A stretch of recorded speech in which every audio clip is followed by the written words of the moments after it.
Fellow Ghanaians, good evening. Today, Sunday, 19th April, is exactly 3 weeks since I came to you and announced the imposition of restrictions to movement in the Greater Accra metropolitan area and Kaswa, and the Greater Kumasi metropolitan area and its contiguous districts. I explained at the time that the decision was taken to give government the opportunity to try to contain the spread of the virus, scale up effectively the tracing of persons who had come into contact with infected persons, test them for the virus, and if necessary, quarantine and isolate them for treatment, should they prove to be positive for the virus. The decision to restrict movement has occasioned a number of severe difficulties for all of us across the country, especially for the poor and vulnerable, and not only for those resident in the affected areas. Let me express my gratitude to all of you for bearing with government, all health workers, and with members of our security services throughout this period. I requested all of us to sacrifice for our collective good, and we have been doing just that. I thank all our healthcare workers, the men and women of our security services, and members of the media for the work they've been doing in helping to combat the spread of the virus. Let me also thank the individuals and organizations who have made contributions to COVID-19 National Trust Fund. It is truly appreciated. Fellow Ghanaians, since the first 2 cases of infections were recorded on our shores, we have to date traced some 86,000 contacts, out of which we have test results of 68,591 contacts. There is thus a backlog of some 18,000 tests whose results are yet to be received. The overwhelming majority of these contacts have been established in the last 3 weeks of the partial lockdown in Accra and Kumasi. Out of this number, 1,042 persons, i.e. 1.5%, have been confirmed as positive, with 67,549, i.e. 98.5%, testing negative. 99 persons have recovered and have been discharged, and 930 persons who have been isolated are responding to treatment either in their homes or in treatment facilities. These 930 persons, after their treatment, will soon undergo the mandatory 2 tests to determine if they have also recovered from the virus or otherwise. The main reason our country has seen an increase in the number of confirmed cases over the last 3 weeks is because of the decision we took aggressively to trace and test contacts of infected persons. This has enabled us to identify and isolate infected persons, protect the population from further infections, and contain better the spread of the virus. Indeed, Ghana is the only other country in Africa to have conducted more than 60,000 tests, and we are ranked number 1 in Africa in administering of tests per million people.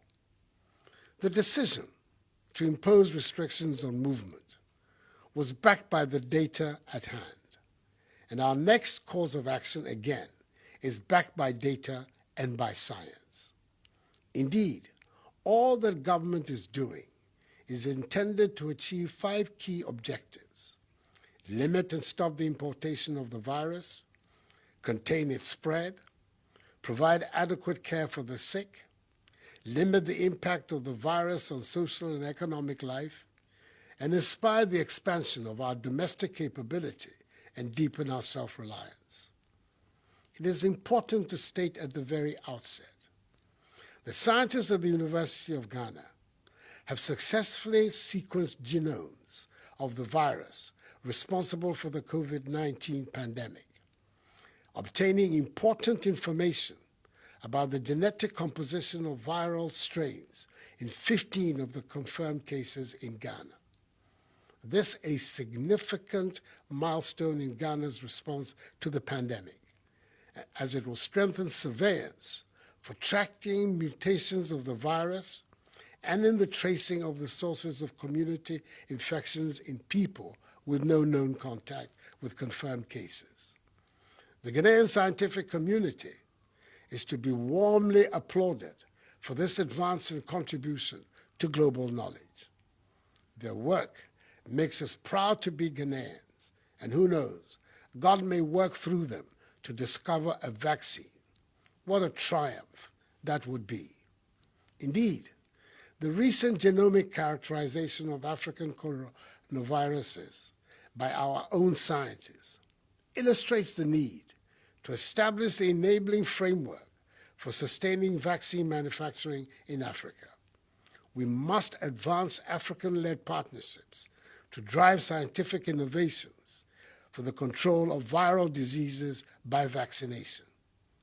Ghana, recognizing this critical public health tool, will support the African Vaccine Manufacturing Initiative, which is chaired by Noguchi's Professor William Ampofo, to promote the agenda for vaccine development and manufacturing in Africa by Africans for the world. Government has also introduced the use of drones to expedite the transportation of samples to laboratory centers. On Friday, 17th April, for example, 51 samples were delivered from the Ominako Drone Distribution Center to Noguchi. Furthermore, we're introducing rapid results testing to augment our surveillance and enhance contact tracing efforts so that we can quickly isolate and treat confirmed cases. From the 68,591 samples tested, we've been able to understand better the dynamism of the virus, mapped out its geographic footprint, and established current and potential hotspots. We've also been able to isolate and educate asymptomatic carriers and thereby help minimize the spread of the virus. So far, it has been established that the virus was imported into our midst from foreign shores and is being spread through person-to-person contact. The majority of persons infected in Ghana have mild to no symptoms at all, whilst a very small number have required hospital treatment, of which 9 persons with underlying ailments have died. Towards treatment, we've expanded and added to our network of COVID-19 treatment centers, with the Ghana East and Bank of Ghana hospitals being 100% dedicated to the fight. In addition, we have set aside separate COVID-19 treatment centers at the University of Ghana Medical School, Hospital, the Kolebu Teaching Hospital, Komfo-Anokye Teaching Hospital, Kumasi South Hospital, and in other designated regional and district hospitals.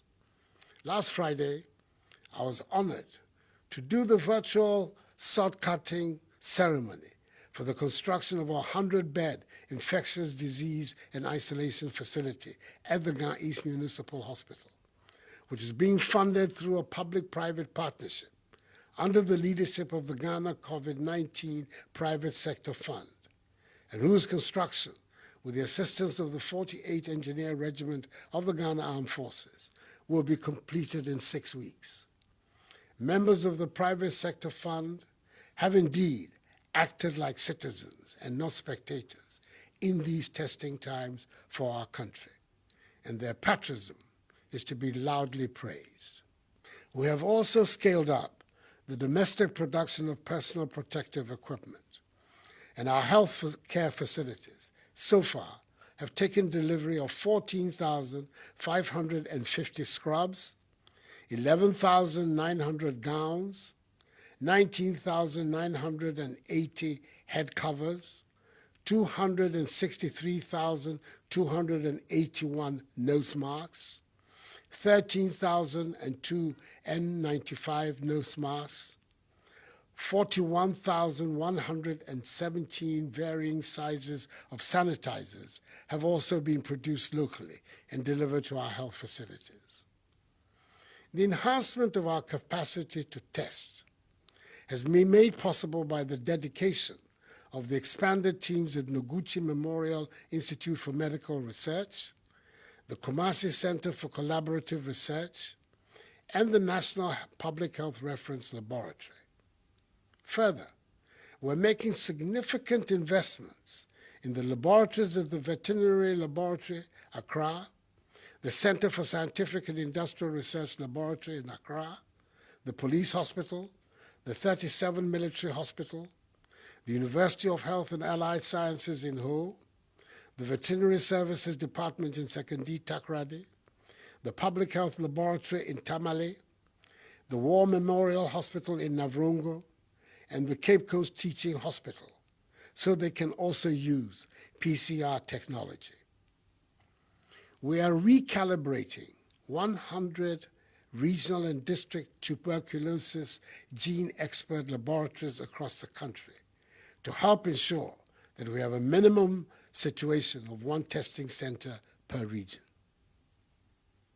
Fellow Ghanaians, in view of our ability to undertake aggressive contact tracing of infected persons, the enhancement of our capacity to test, the expansion in the numbers of our treatment and isolation centers, our better understanding of the dynamism of the virus, the ramping up of our domestic capacity to produce our own personal protective equipment, sanitizers, and medicine, the modest successes chalked in containing the spread of the virus in Accra and Kumasi, and the severe impact on the poor and vulnerable. I've taken the decision to lift the 3-week-old restriction on movements in the Greater Accra metropolitan area and Kaswa, and the Greater Kumasi metropolitan area and its contiguous districts, with effect from 1 a.m. on Monday, 20th April. In effect, tomorrow, we'll see the partial lockdown in Accra and Kumasi being lifted. I must make it clear at the outset that lifting these restrictions does not mean we're letting our guard down. All other measures are still firmly in place. For the avoidance of doubt, the earlier measures announced on Wednesday, 15th March, which have been extended, are still very much in force and have not been relaxed. I'm demanding even greater adherence to these measures. In here, I'm referring to the suspension of all public gatherings, including conferences, workshops, funerals, parties, nightclubs, drinking spots, beaches, festivals, political rallies, religious activities, and sporting events. All educational facilities, private and public, are to remain closed.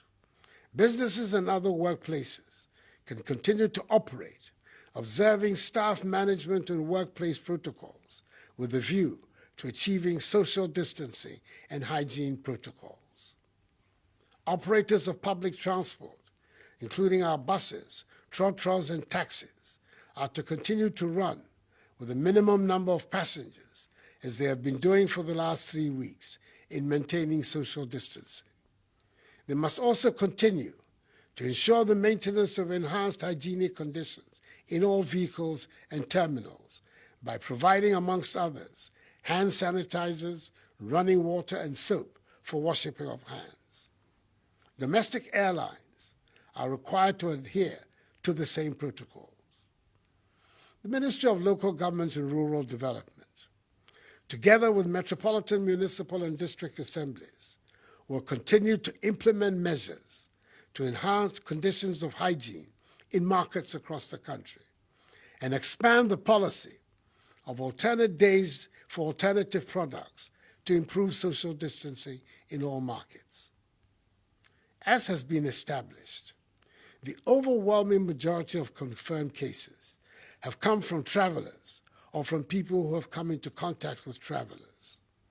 It is therefore incumbent on us to continue to be vigilant about travelers into our country until further notice, and to congratulate the men and women of the Immigration Service and the Marine Police Unit for their work in securing our borders.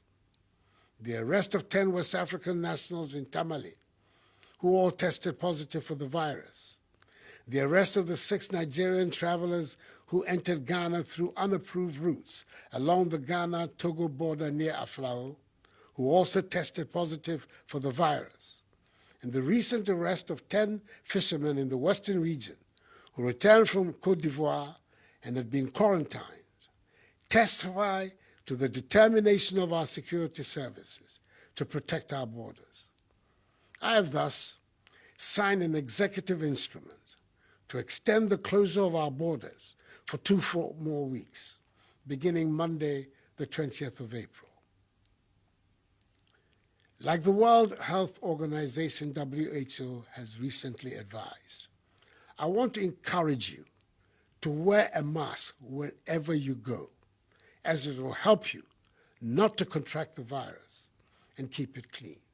If you own a business or are providing a service, i.e. a barber, a hairdresser, a tailor, a taxi driver, a trotro driver, and his mate, a shopkeeper, a food seller, please do well to use a mask. The Ministry of Health will very soon issue guidelines on face masks for public use.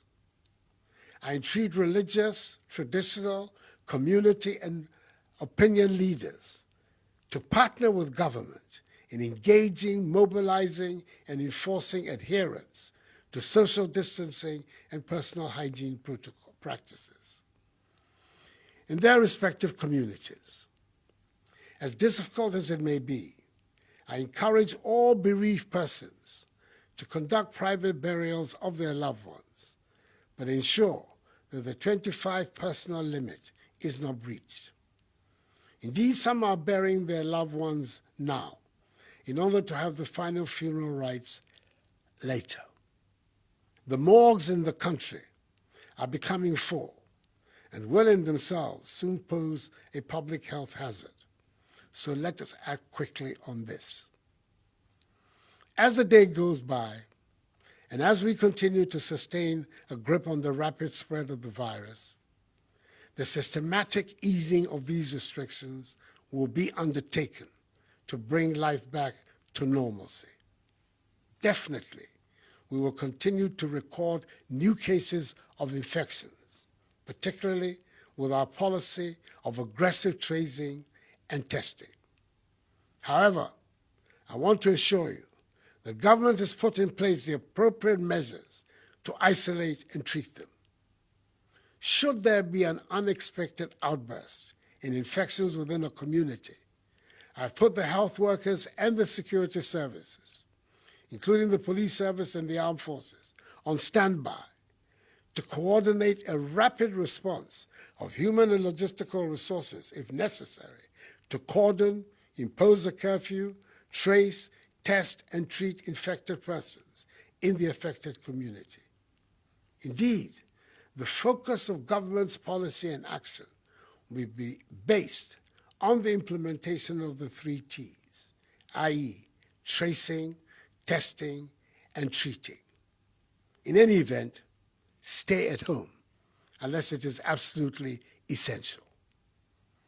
The movement of foodstuffs will continue from producing areas to the markets, and with the intervention of the metropolitan, municipal, and district assemblies, the markets will be better organized for the sale of foodstuffs.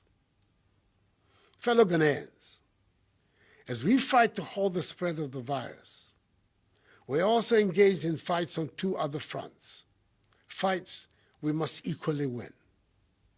Firstly, there continues to be the deliberate dissemination of fake news, disinformation, and outright lies by some unpatriotic citizens about the spread of the virus since its outbreak in the country. These acts are being orchestrated by those who seek to benefit by seeking to sow the seeds of panic and confusion amongst the populace at this time of national crisis. I have an unequivocal, unambiguous message for those involved in these despicable acts. Put an immediate stop to it, or be held accountable for your actions. Secondly, as been aptly stated by the Ghana Medical Association, being infected by the coronavirus is not necessarily a death sentence. I've noticed with great concern the stories of some persons who have recovered from the virus now being confronted with another problem, i.e. stigmatization. This is not right, as it will rather drive away people from getting screened, tested, and treated. The stigmatization of recovered persons must stop, because if the virus did not end their lives and livelihoods, the stigma from members of their communities should not. I know the effects of the measures to contain the virus have been difficult for many, and that is why I mandated the creation of the 1.2 billion CD Coronavirus Alleviation Program to support households and businesses.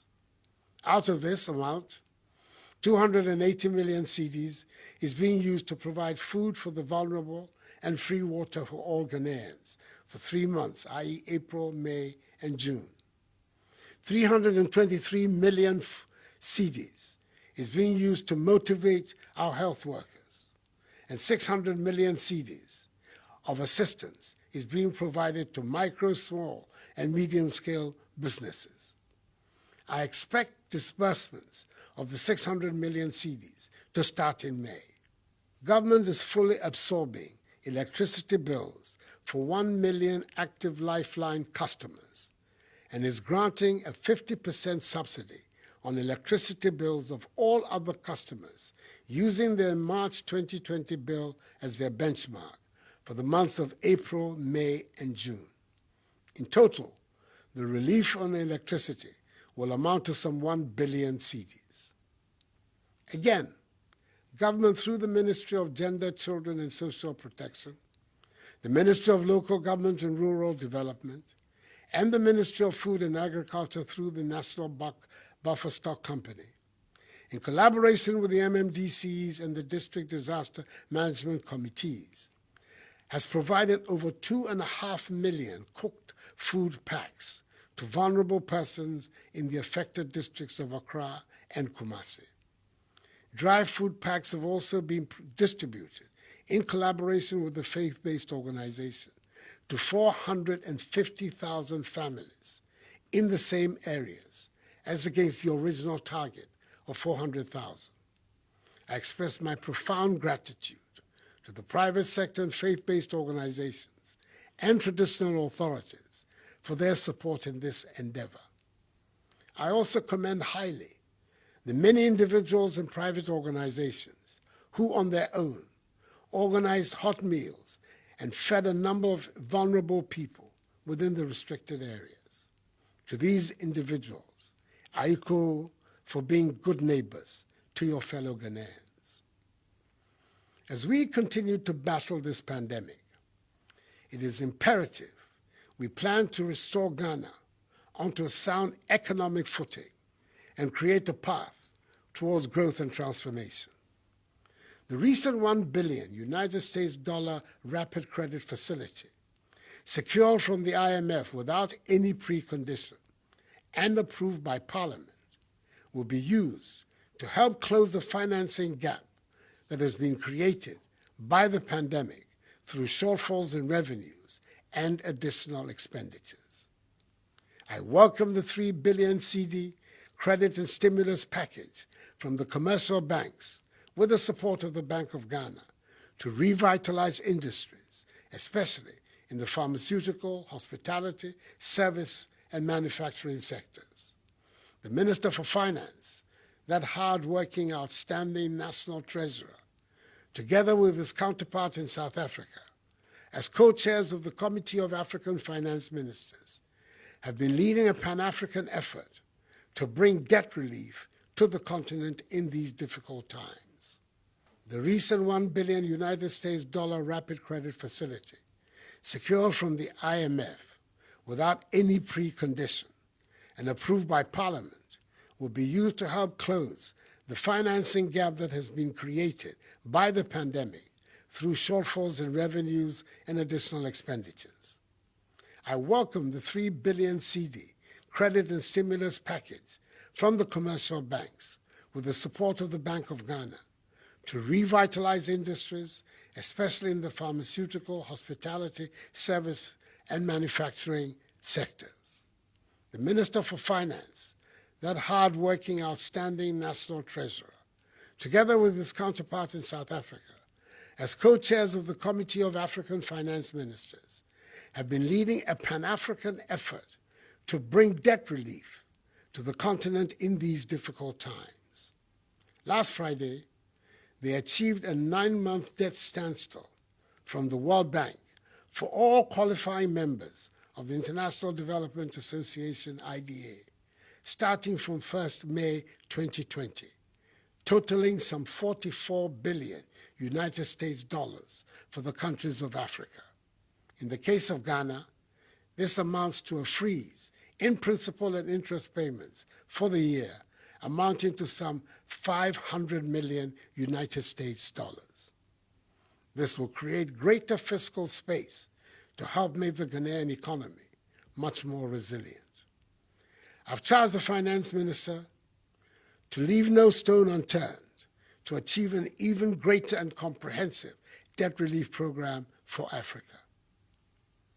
Our success in defeating the virus is largely within our control. That means each and every one of us must exercise at all times during this period without the partial lockdown in Accra and Kumasi a strong sense of selflessness, self-control, and self-discipline.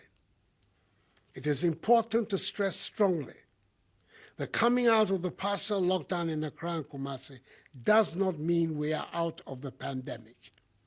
We will continue to monitor closely events in some hotspots in the Greater Accra metropolitan area like Wejagbawe, Ga East and Ayawaso East municipalities, and Tema metropolis, and in the eastern region like Esuejamai and Lower Manya Krobo districts.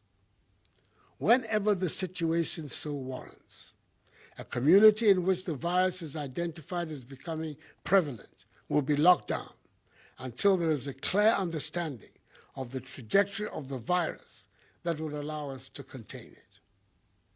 We must obey the measures still in place, including the new ones, because we know our survival depends on them.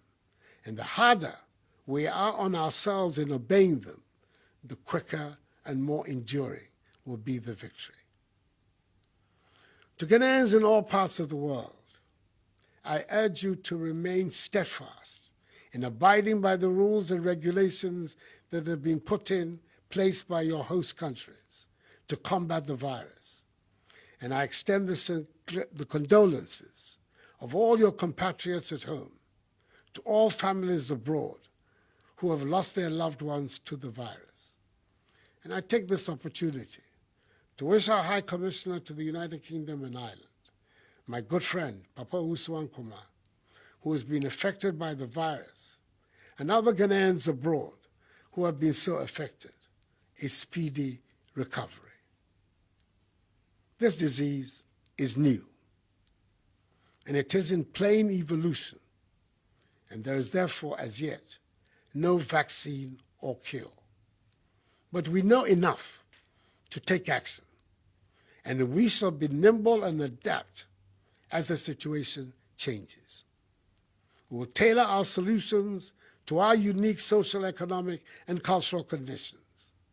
There is no one-size-fits-all approach, but I pledge to you that government will do whatever is required in our particular circumstances to safeguard the lives of our people and keep our economy going. Discipline, self-discipline, is that strong bridge that all of us, from the safety of our homes, in our workplaces, and in our communities, must build. We need to build a strong bridge of self-discipline in order for us to cross over from this difficult period of restrictions and the spread of the coronavirus to the other side, where total freedom to go about our normal lives awaits us. To defeat the virus and get there, we have to accept that we have to wash our hands, maintain good hygiene, refrain from shaking hands, wear our masks, and practice social discipline in all of our engagements. Fellow Ghanaians, we are confronting one of the greatest challenges of our generation. We have to win this battle. We have to defeat the virus. It is our behavior and response that will determine that. I have every confidence that collectively, we Ghanaians have it in us to rise to the occasion and become victorious. I'm very grateful for the great support you have given my government and I as we steer our country out of this crisis. Continue in unity to provide that support. This too shall pass, for the battle is the Lord's. Medamo sepa munkoso entie masam ne nyina endi nkunim. Mindanya siwa nye ya no ya boa no ne nwo tue koni wo fe wo yinkunim. May God bless us all and our homeland Ghana and make her great and strong. I thank you for your attention and have a good night.